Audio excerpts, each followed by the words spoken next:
Hello everyone, welcome to Aspirant Support. This is Shubhi Trungnath and in this video we are going to talk about upcoming SBI clerk exam. आप सबका admit card आ गया है, कुछ का exam 10 को होगा, कुछ का 12 को होगा, तो बहुत ही कम टाइम अब आपके पास बचा है। तो क्वेश्चन तो उठता है कि प्रिपरेशन लास्ट डेज में कैसे करें, क्योंकि जो लास्ट डेज होते हैं ये बहुत क्रूशियल होते हैं।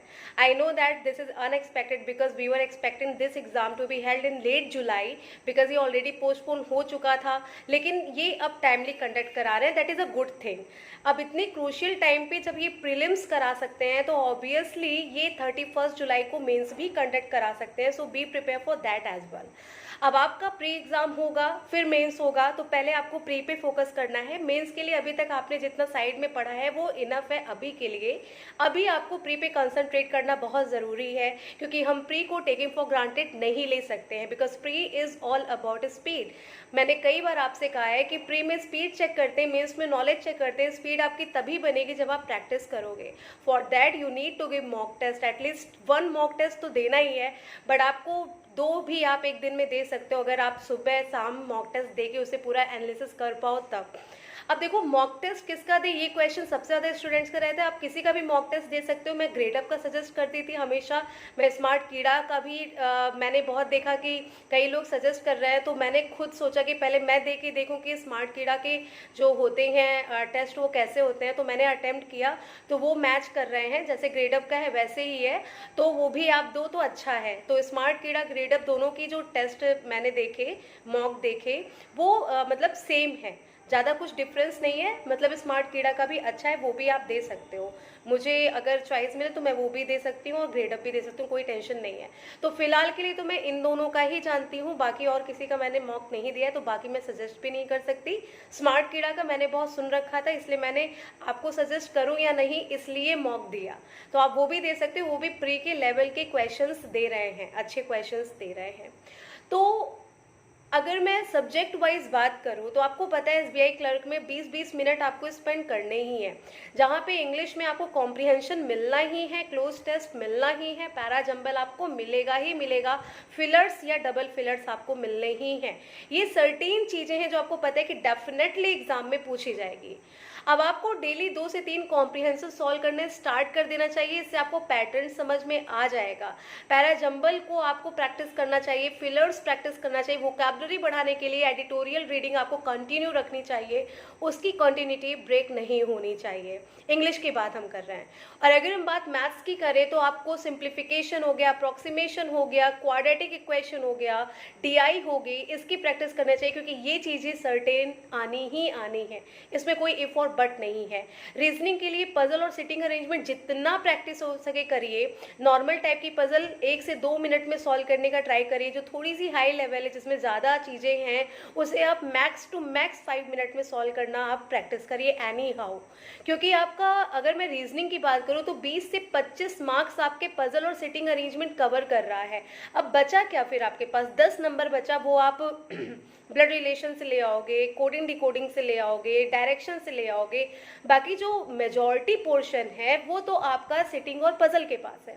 तो विदाउट सॉल्विंग इट आप कभी पेपर मतलब कि क्वालिफाई कर ही नहीं पाओगे। तो आपको उस पर ज़्यादा वर्क करना है, जितने भी दिन आपके पास बचे हैं उतने दिनों में। देखिए, 1 साल में 6 बार आपको एग्जाम देना होता है, पब्लिक सेक्टर बैंक की तरफ से आपको मौका मिलता है। जो शुरू हुआ है एसबीआई क्लर्क से, अभी एसबीआई पीओ आएगा, आरआरबी पीओ, आरआरबी क्लर्क होगा आपका, आईबीपीएस पीओ, आईबीपीएस क्लर्क होगा और एग्जाम खत्म। और अगेन आप कहोगे चलो अब इस बार तो नहीं हुआ, 2022 में हम देखते हैं। तो ये आपको ना कहना पड़े, इसके लिए ये आप आखिरी एग्जाम मान के दो कि एसबीआई क्लर्क मेरा फाइनल अटेम्प्ट है, इसके बाद नहीं है मेरे पास कोई चांस। ये मान के आप इसके लिए प्रिपेयर करो। You have a big opportunity, क्योंकि इसमें ये क्लर्क है, इसमें इंटरव्यू नहीं है। और स्टेट बैंक ऑफ इंडिया में काम करना कईयों का ड्रीम होता है, आपका भी होगा। तो इस ड्रीम को सच बनाने के लिए थोड़ा सा आप जुट जाओ और थोड़ा सा एंथुसियाज्म दिखा दो। ये जो बचे खुचे दिन है, इसमें आप जितना पढ़ सकते हो, जितना प्रैक्टिस कर सकते हो, पढ़ आप चुके हो जितना आपको पढ़ना था, अभी तक आप पढ़ लिए होगे। नहीं पढ़े तो मूर्खता हो गई है फिर आपसे। जितना आपको पढ़ना था आप पढ़ चुके हैं, अब आप केवल प्रैक्टिस करिए जितना आप प्रैक्टिस कर सकते हैं। हर सब्जेक्ट में तीनों इम्पॉर्टेंट है, इक्वली तीनों सब्जेक्ट इम्पॉर्टेंट है, कोई एक इम्पॉर्टेंट या दूसरा लेस इम्पॉर्टेंट नहीं है। Now start working on all the 3 subjects, start giving as much as mock test you can. अगर आपके पास 10 दिन है, try at least give 15 mock test, ठीक है, इन 10 दिनों में। और अपना देखो मॉक टेस्ट, व्हेन आई से मॉक टेस्ट दीजिए, इट डजंट मीन कि मॉक टेस्ट दिया, लैपी बंद किया और बस अपना लग गए कि अरे मैंने तो कोटा पूरा कर दिया। मॉक टेस्ट देने का मतलब है after giving mock test you need to analysis all the 100 questions. जो गलत हुआ वो क्यों गलत हुआ, जो तुक्का मार के सही हुआ तो वो सही कैसे हो गया, अच्छा हर बार ऐसे ही सही होगा, ये हर एक चीज़ आपको एनालिसिस करनी बहुत ज़रूरी है। वरना मॉक टेस्ट देने का मतलब है 1 घंटा आपने बर्बाद किया। और अगर आपने एनालिसिस कर दिया, आधे घंटे से भी कम लगेंगे एनालिसिस करने में, तो आपका मॉक टेस्ट सफल हो गया। तो अभी से वर्क करिए, घबराइए मत, अभी टाइम है। और ये जो टाइम है इसे पॉजिटिविटी के साथ प्रिपरेशन में लगाइए। All the very best from our side. And if you have any query, if you have any question you can mail us on aspirants.abort1911@gmail.com। आप कमेंट सेक्शन में भी कुछ भी हमसे क्वेश्चन कर सकते हो। So all the very best for your preparation and don't worry, you will crack this exam and definitely आप क्रैक करोगे। बस अपनी मेहनत में कोई कमी मत रखना। And I am saying again guys, don't take it for granted. Prelims को आसानी से निकल जाएगा ऐसा बिल्कुल मत सोचना, और प्री नहीं निकलेगा तो मेंस तक पहुंच नहीं पाओगे। तो कुछ लोग बहुत ओवर स्मार्ट प्ले करते हैं और इन दिनों में भी मेंस पे ज़्यादा फोकस करते हैं। दे थिंक कि अरे प्री तो मेरा निकल जाएगा, बहुत इजी क्वेश्चन आते हैं। आई अग्री इजी क्वेश्चन आते हैं, बट प्री निकालने के लिए स्पीड चाहिए जो कि प्रैक्टिस से होगा।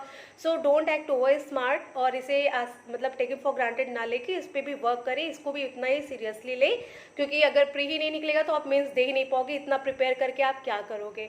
Okay, so all the very best from our side and बस प्रिपरेशन करना स्टार्ट करिए। And yes, share this video with all your friends, all aspirants who are preparing for their exam, and yeah, hit the like button and comment जरूर करिएगा कि आपकी preparation कैसे चल रही है और क्या ग्रोथ है आपकी। Okay, thank you.